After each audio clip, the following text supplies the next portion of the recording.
Hi, I'm Jan, and I'm Ronnie, and we're designing dishes.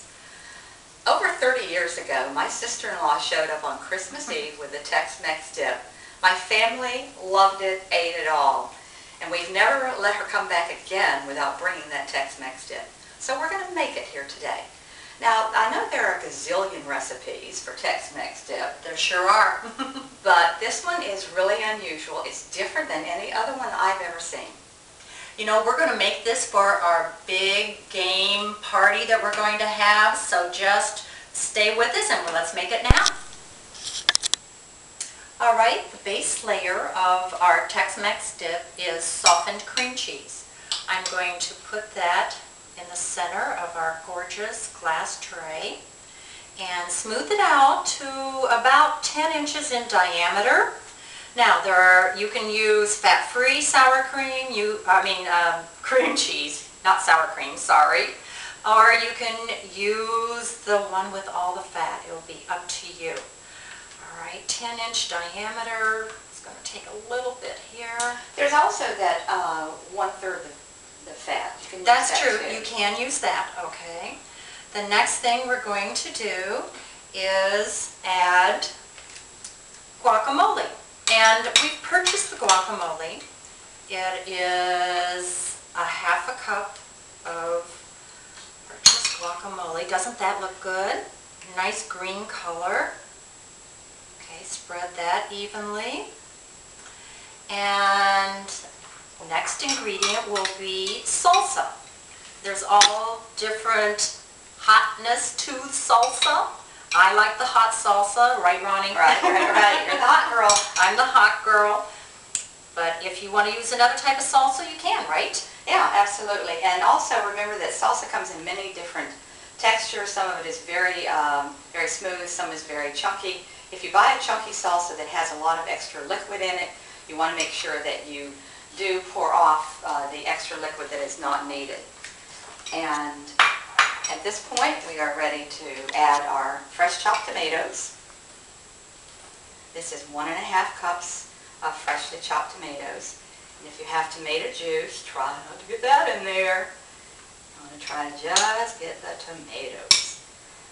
And kind of spread that around.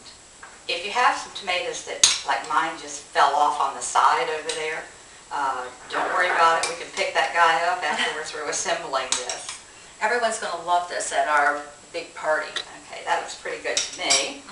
And follow that with sweet onion, and you do want to make sure that you use sweet onion.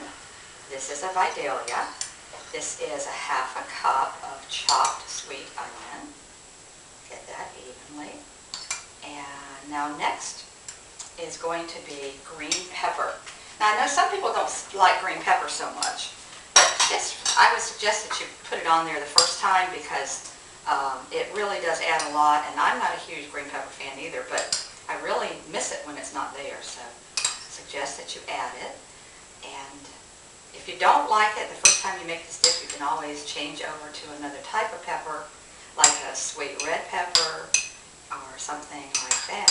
I think I might like a yellow or orange pepper. Yeah. That would add some color, wouldn't it? Yeah, it would add a lot of color. And then we're going to follow this finally with some cilantro. And this is fresh chopped cilantro.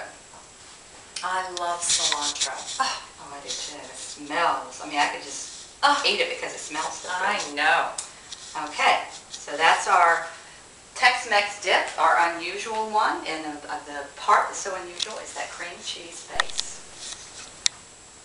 Well, we've displayed our Tex-Mex dip with some chips around it. It's all ready for our big party, for the big football game. It looks gorgeous. It does. It does. Now, there's some other things that you could add to your dip if you want some additional layers. Of course, chopped jalapeno, grated fried beans or black beans, sour cream or grated cheese would be some great additions to this.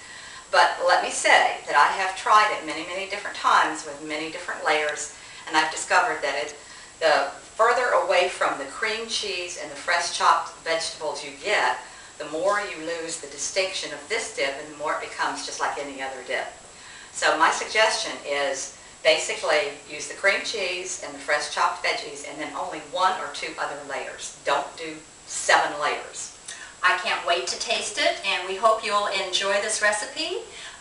Listen, if you have comments for us on YouTube, just leave them. If you want to get in touch with us, don't forget we have an email address, designingdishes@gmail.com, and we are now on Facebook, Yeah. Designing Dishes. Yeah.